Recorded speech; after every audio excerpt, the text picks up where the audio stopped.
Hello, my dear friends. Today I'd like to share an inspirational thought for the Yontif of Sukkos. The Tour and many, many others have asked, why do we celebrate Sukkos in the fall? We should celebrate Sukkos right after Pesach because Sukkos commemorates the huts that the Jewish people sat in when they left Mitzrayim. They didn't leave Mitzrayim in October. They left Mitzrayim in Nisan. So we should be celebrating Sukkos at that time of the year. There are numerous answers to this question. To me, it would seem that the answer, or one of the answers, must be that there's a connection between Yom Noraim and Sukkos. It's not just by coincidence or by accident, or just how it happens that Sukkos comes 4 days after or 5 days after the conclusion of Yom Kippur. There has to be an underlying relationship between the two. So what is that relationship? Yom Noraim has to do with tshuva. Sukkos is a different yontif. How are they related and connected to each other? But that, if we understand the connection, then we'll have an answer to the question of why do we wait to celebrate Sukkos until after the conclusion of Rosh Hashanah Yom Kippur. So I think the connection is, I would tell you the following. I base my answer on the following story, a famous story of the Vilna Gaon. The Vilna Gaon was always seeking to better himself. He was a tremendous, brilliant Talmid Chacham. He knew the entire Torah, and he was also, besides being a Talmid Chacham, he was known as Hagon HaChassid because his tzidkus, his righteousness was just beyond belief. So, but the Vilna Gaon always sought to go to even a higher level.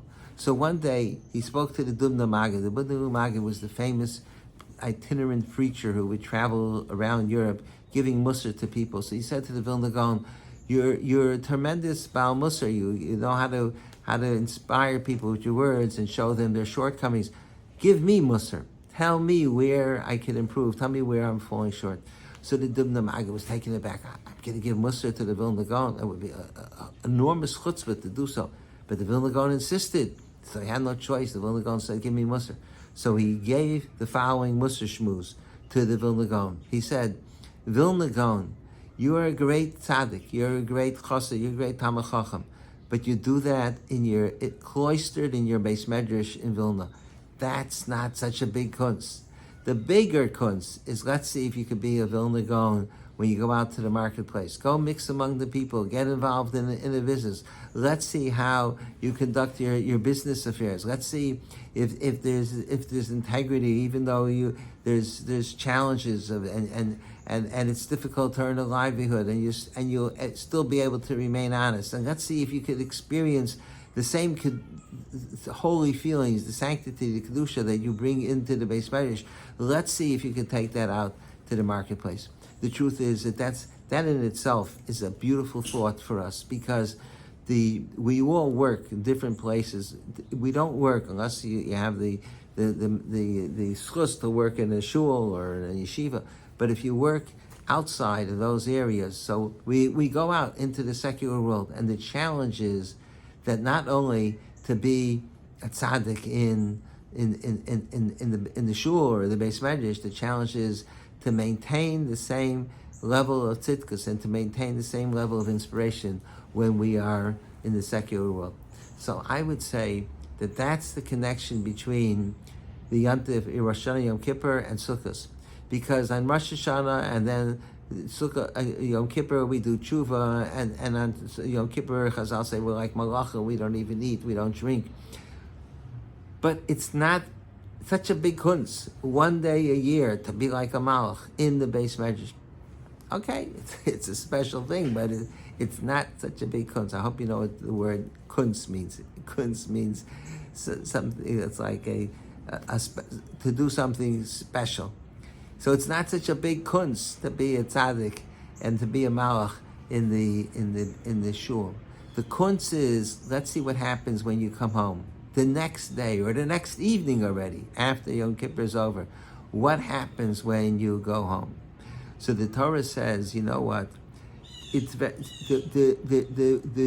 inspiration that you experienced in shul has to be transferred to the home.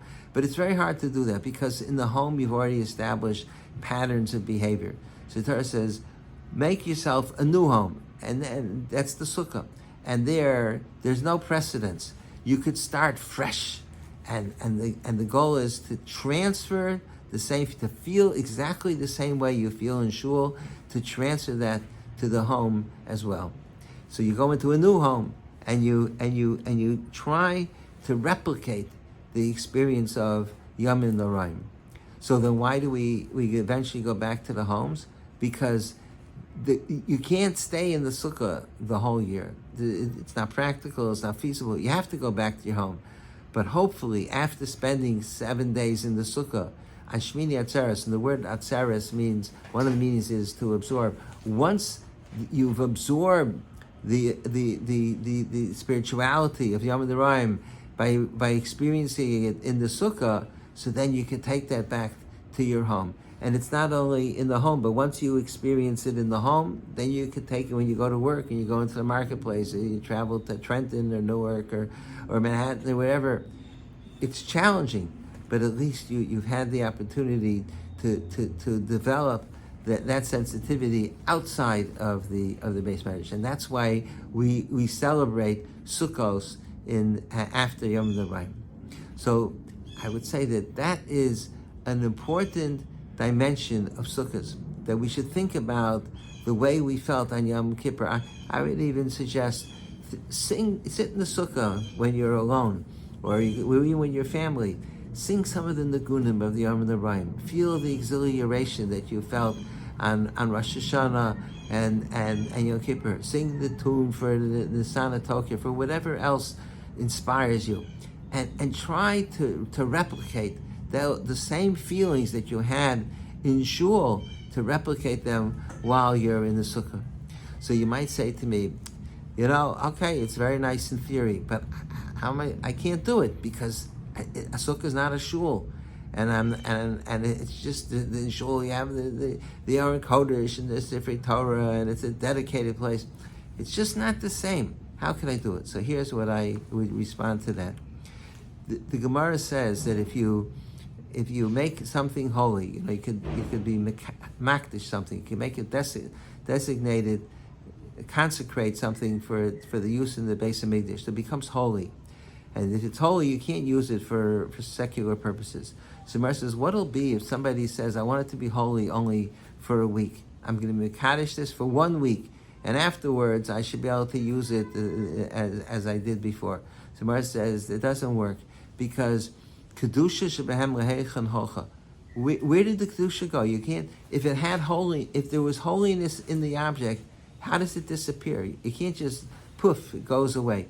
The Gemara compares it to Kedusha. If a person marries a woman and he says, hey, I would like to be married to you for only 6 months. We'll try it out for 6 months, and then I won't have to give you a get. If it doesn't work out, we'll just part ways. So you can't do that, because if you're married, you're married. You can't just end it, but magically it comes to an end. So the same thing is with Kedusha. Kedusha, once you have Kedusha, it doesn't go away.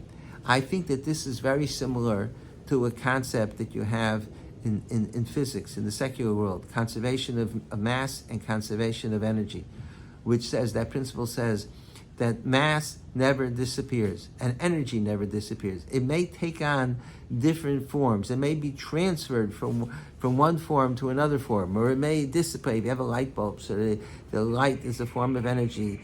It disappears someplace out in there's light that from 10,000 years, the world's not that old, from 5,000 years ago, there's still that light is in the universe, but it gets absorbed in different objects, or it's floating around in space someplace or wherever.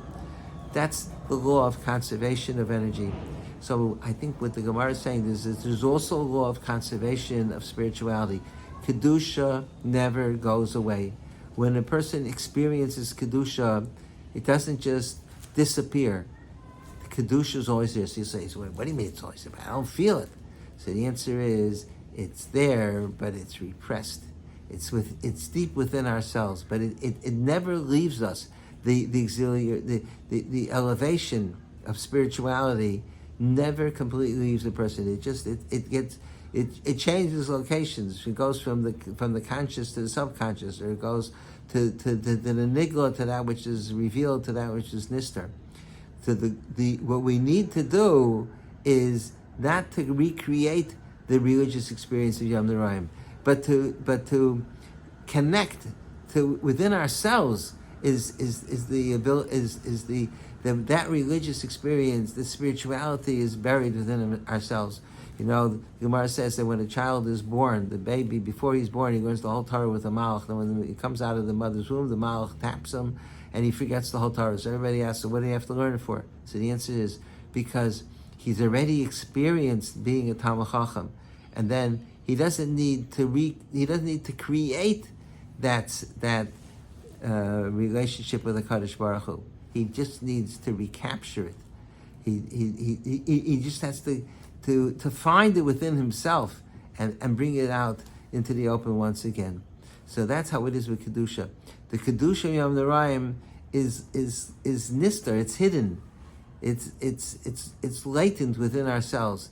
And what we need to do, we don't need to create Kedusha, but we need to reveal the Kedusha that's buried deep within ourselves. And that's the essence of what Sukkos is all about. We sit in the Sukkah.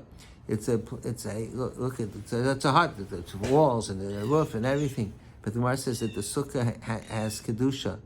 The Schach has special Kedusha because it's consecrated for Hashem. And when you sit in the Sukkah, we should be able to feel it's not as holy as a shul, but it still has Kedusha.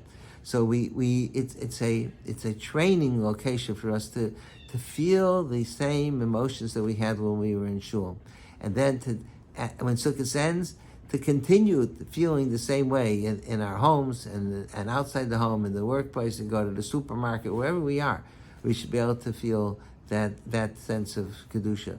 So that's the challenge that we have on the Yontif of Sukkos, and the challenge is to take the inspiration of Yom Noraim. It's not such a big kunst to be a tzaddik on Rosh Hashanah, Yom Kippur. The kunst is what's going to be the rest of the year. What's going to be when you go back to the sukkah? What's going to be when you go back to your homes? What's going to be when you go into your office at work? Are you able to hold on to that spirituality?